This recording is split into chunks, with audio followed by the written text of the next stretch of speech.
열린교회 성도 여러분 안녕하세요.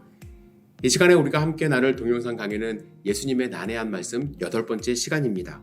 먼저 마태복음 15장의 말씀을 같이 읽겠습니다. 그때의 바리새인들과 서기관들이 예루살렘으로부터 예수께 나와 이르되 당신들의 제자들이 어찌하여 장로들의 전통을 범하나이까? 떡 먹을 때에 손을 씻지 아니하나이다. 대답하여 이르시되 너희는 어찌하여 너희의 전통으로 하나님의 계명을 범하느냐? 하나님이 이르셨으되 내 부모를 공경하라 하시고 또 아버지나 어머니를 비방하는 자는 반드시 죽임을 당하리라 하셨거늘 너희는 이르되 누구든지 아버지에게나 어머니에게 말하기를 내가 드려 유익하게 할 것이 하나님께 드림이 되었다고 하기만 하면 그 부모를 공경할 것이 없다 하여 너희의 전통으로 하나님의 말씀을 폐하는도다. 아멘. 이 말씀이 있습니다. 여러분들 이 말씀 정확하게 이해를 하고 계시는지 모르겠습니다. 그렇게 어려운 말씀은 아닌데 이 당시의 사회 풍속을 잘 이해하지 못하면 오해할 수 있는, 그리고 정확하게 예수님의 말씀이 마음 가운데 새겨지지 않는 그러한 말씀입니다. 제가 처음에 마태복음을 말씀드릴 때 이 마태복음은 유대인들을 향한 그러한 배경을 가지고 지어진 복음서라고 말씀을 드렸습니다. 그래서 유대인들은 이 말씀을 딱 들을 때 그 당시에 사회상이 어땠고 유대인들의 풍속이 어땠는지를 알기 때문에 더 구체적인 배경 설명 없이도 금방 알아들었다는 것이죠. 예를 들면 5, 6절에 보시면 너희는 이르되 누구든지 아버지에게나 어머니에게 말하기를 내가 드려 유익하게 할 것이 하나님께 드림이 되었다고 하기만 하면 그 부모를 공경할 것이 없다 하여 너희의 전통으로 하나님의 말씀을 폐하는도다, 이 말씀을 하셨어요.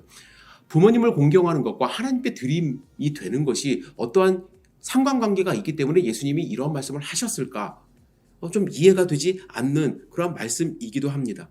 저는 이러한 말씀을 읽을 때 여러 가지 방법으로 또 찾아보기도 하고 하지만 먼저 하는 일은 무엇이냐면 이 말씀이 다른 복음서에서는 어떻게 쓰여졌을지를 먼저 찾아봅니다.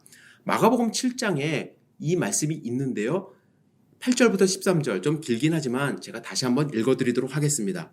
너희가 하나님의 계명은 버리고 사람의 전통을 지키느니라. 또 이르되 너희가 너희 전통을 지키려고 하나님의 계명을 잘 버리는도다.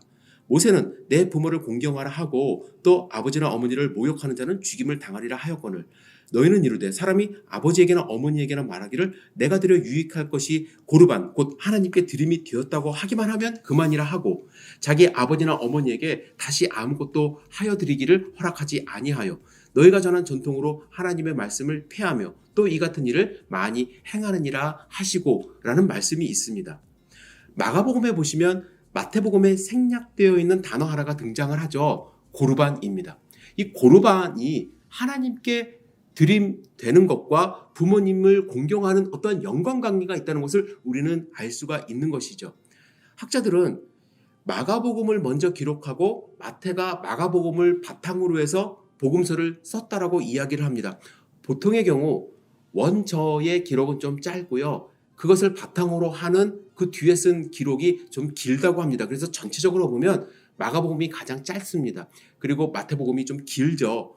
그런데 오늘 본문은 고르반이라는 것이 마가복음에는 있고 마태복음에는 없다는 것을 여러분들이 발견하셨을 거예요. 저는 어떻게 생각하냐면 마태복음을 읽는 유대인들은 이것이 무엇인지를 다 안다라는 거예요. 고르반이라는 단어를 사용하지 않아도 그 당시에 행해졌던, 많이 행했다고 말씀을 하시는데 행해졌던 일들을 다 알고 있기 때문에 굳이 마태는 고르반이라는 단어를 사용하지 않은 것입니다. 그러면 우리는 이 고르반이 무엇인지를 발견을 해야 하는 것입니다. 고르반은 구약에서부터 온 전통인데요. 고르반이라는 단어의 뜻은 제물, 헌물이라는 뜻이 있습니다. 그래서 하나님께 드려진 예물이라는 뜻이에요. 그런데 왜 이 고르반이 부모님을 공경하는 효도와 관련이 있을까? 여러분, 유대인들은 부모님을 봉양하고 또 부모님이 돌아가실 때까지 모시는 것이 그것이 율법입니다. 특별히 10계명에도 여러분들 1계명부터 4계명까지는 하나님과의 관계이고 5계명부터 10계명까지는 사람과의 관계 아닙니까? 그 중에 사람과의 관계 중에서 첫 번째 되는 계명이 부모님을 봉양하는 것입니다. 공경하는 것이에요. 출애굽기 20장 12절에 내 부모를 공경하라. 그리하면 너희 하나님 나 여호와가 내게 준 땅에서 내 생명이 길리라 명령하셨고 또 그에 대한 축복을 약속하셨습니다. 그리고 그들은 마음으로만 봉양하고 공경할 것이 아니라 실제적으로 부모님을 모셔야만 했습니다. 그래서 유대인들은 나이가 들면 자녀들에게 유산을 상속을 합니다. 유산을 남겨주는데 특별히 장자들에게 2배 가까이, 다른 자녀보다 2배 정도 되는 유산을 남겨준다고 해요. 이유는 뭐냐면 특별히 장자들이 부모님을 봉양할 의무를 갖기 때문에 그렇습니다. 그래서 부모님을 돌아가실 때까지 잘 봉양해야 되는 것이 그들의 책임입니다. 그런데 사람들이 조금 교묘해지기 시작한 거예요. 어떻게 하냐면 부모님에게 상속받은 그 땅 혹은 물건을 고르반이라고 선언을 합니다. 그러면 그 고르반은 하나님께 드려진 물건, 땅이 되기 때문에 거기서 나오는 소산물 또 이익에 대해서는 부모님께 봉양하는 것에 대한 면책을 받는 것입니다. 처음부터 사람들이 이것을 악용하지는 않았겠죠. 아마 장로들에게 가서 물어보고 또 랍비들에게 가서 물어봤을 때 그래, 하나님께 약속한 것이 먼저니까 하나님께 드려라 라고 했을 거예요. 그런데 그것을 잘 생각을 해보니까 여러분들, 하나님께 드려진 것은 서원이고 맹세이지 얼만큼 드려라, 어떻게 드려라, 언제까지 드려라 라는 구체적인 내용이 없는 거예요. 그래서 자기가 드리고 싶은 만큼 혹은 자기가 드리고 싶을 때 드리게 됩니다. 그러다 보니까 부모님을 봉양하는 그 액수보다 하나님께 자기 마음대로 드리는 것이 더 이익이 된다는 것이죠. 그래서 사람들이 야, 그래, 이거 고르반이라고 선언을 하면 누구도 거기에 대해서는 터치가 할 수 없는 거예요. 왜? 하나님께 드려짐이 되니까. 이러한 것들이 시간이 지나면서 예수님 당시에는 많은 사람들이 이렇게 고르반이라는 제도를 악용했다는 것입니다. 자, 오늘 본문으로 돌아가 보면 제자들이 음식을 먹을 때 랍비들이 손을 씻지 않는 모습을 보면서 이렇게 말해요. 당신의 제자들이 어찌하여 장로들의 전통을 범하나이까? 이들이 중요하게 생각했던 것은 장로들의 전통이에요. 근데 장로들의 전통은 하나님의 율법이 아닙니다. 율법을 해석한 거예요. 여러분들, 바벨론 포로에서 돌아온 유대인들은요, 자기들이 포로로 잡혀간 것에 대해서 상당히 수치스럽게 생각을 했습니다. 그래서 율법을 철저하게 문자적으로 지키려고 노력했고 해석을 많이 했습니다. 그래서 이 장로들의 유전이 또 장로들의 가르침이 많이 생성이 되었는데, 문제는 뭐냐면 율법을 적용하고 해석하는데 행위에 집중하게 되었다는 것입니다. 그래서 이 노력이 과하다 보니까 하나님의 원래의 뜻을 오해하는 그러한 경우도 생긴 거예요.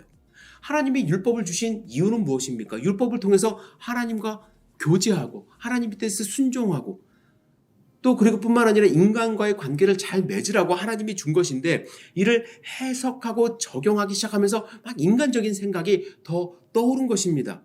정신보다는 행위에 집중하게 된 것이죠. 내가 고르반이라고 선언을 해버리면 부모님에 대한 책임을 나는 면할 수 있다라는 생각을 하기 시작한 것입니다. 고르반도 그 정신을 잃어버린 거예요. 하나님이 물건을 더 받기를 원하셨겠습니까? 하나님이 욕심이 있으셨겠어요? 오히려 하나님은 그것을 가지고 부모님께 효도하는 것을 더 원하셨을 텐데, 그들은 하나님께 드리면 더 큰 뜻이고 또 하나님과 약속한 것이기 때문에 이것을 범할 수 없다라는 생각으로 자기가 가진 책임을 면하려고 노력한 아주 인간적인 방법을 갖게 된 것입니다. 그런데 문제는 뭐냐면 자신들은 그렇게 하면서 남들을 바라볼 때에 왜 장로들의 전통을 지키지 않냐고 손가락질 하는 거예요. 여러분, 하나님은 우리가 배고플 때 허기진 배를 채우는 것에 대해서 하나님이 뭐라고 하셨겠습니까? 정말 손을 씻고 먹는 것이 위생상으로도 좋겠죠. 근데 그것이 율법은 아니라는 거예요. 하나님의 뜻은 원래 그것이 아닙니다. 그런데 장로들의 전통이 그렇게 생겼는데 사람들은 하나님의 뜻보다 장로들의 전통을 더 중하게 여기면서 사람들을 지적하기 시작한 것입니다. 여러분, 오늘 본문의 말씀을 들으면서 여러분들 이미 알고 있는 말씀을 제가 오늘 반복한 것일 수도 있습니다. 그러나 이 본문의 말씀을 통해서 예수님의 그 뜻을 잘 헤아려 보시기를 부탁을 드립니다. 우리가 하나님의 뜻을 이행하기 위해서 혹시 내가 행위로만 만족하는, 그죠? 손을 씻는 그 행위로만 하나님의 뜻을 다했다, 그죠? 고르반이라고 내가 선언한 그 모습으로 부모님에 대한 책임을 다했다, 하나님의 뜻을 이루었다, 이렇게 생각하지 말라는 것입니다. 하나님의 뜻이 무엇인지, 하나님이 우리에게 지적하는 것이 무엇인지 정확하게 알고 깨닫고 그 말씀대로 살아가기를 예수님은 원하신 것입니다. 여러분 오늘 본문 말씀 다시 한번 읽으시면서 이러한 뜻이 있었구나. 그 당시 사람들이 이렇게 했기 때문에 예수님이 이러한 말씀을 하셨구나 라고 생각을 하시며 말씀을 더 깊이 묵상해 보시기를 부탁을 드립니다. 여러분 감사합니다.